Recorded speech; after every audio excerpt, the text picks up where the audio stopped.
L'après-midi, les grands ventilateurs brassaient toujours l'air épais de la salle, et les petits éventails multicolores des jurés s'agitaient tous dans le même sens.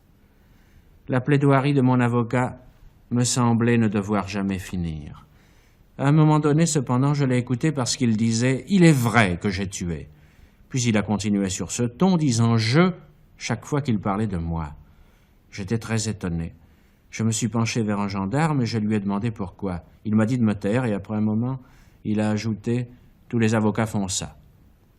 Moi, j'ai pensé que c'était m'écarter encore de l'affaire, me réduire à zéro et, en un certain sens, se substituer à moi. Mais je crois que j'étais déjà très loin de cette salle d'audience. D'ailleurs, mon avocat m'a semblé ridicule. Il a plaidé la provocation très rapidement et puis lui aussi a parlé de mon âme. Mais il m'a paru qu'il avait beaucoup moins de talent que le procureur.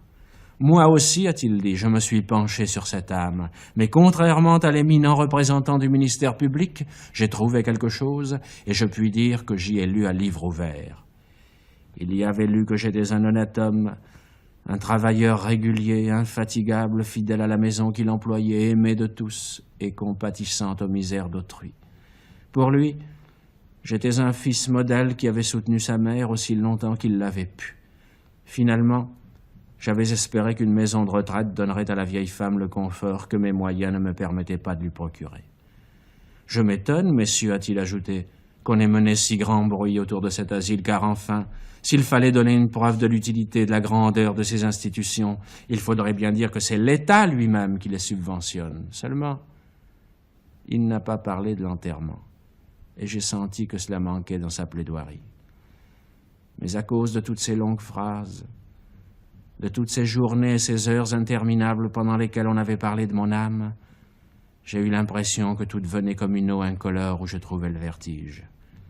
À la fin, je me souviens seulement que de la rue et à travers tout l'espace des salles et des prétoires, pendant que mon avocat continuait à parler, la trompette d'un marchand de glace a résonné jusqu'à moi. J'ai été assailli des souvenirs d'une vie qui ne m'appartenait plus, mais où j'avais trouvé les plus pauvres et les plus tenaces de mes joies. Les odeurs d'été, le quartier que j'aimais, un certain ciel du soir, le rire et les robes de Marie. Tout ce que je faisais d'inutile en ce lieu m'est alors remonté à la gorge, et je n'ai eu qu'une hâte, c'est qu'on en finisse et que je retrouve ma cellule avec le sommeil. C'est à peine si j'ai entendu mon avocat s'écrier pour finir que les jurés ne voudraient pas envoyer à la mort un travailleur honnête perdu par une minute d'égarement et demander les circonstances atténuantes pour un crime dont je traînais déjà comme le plus sûr de mes châtiments le remords éternel. La cour a suspendu l'audience et l'avocat s'est assis d'un air épuisé.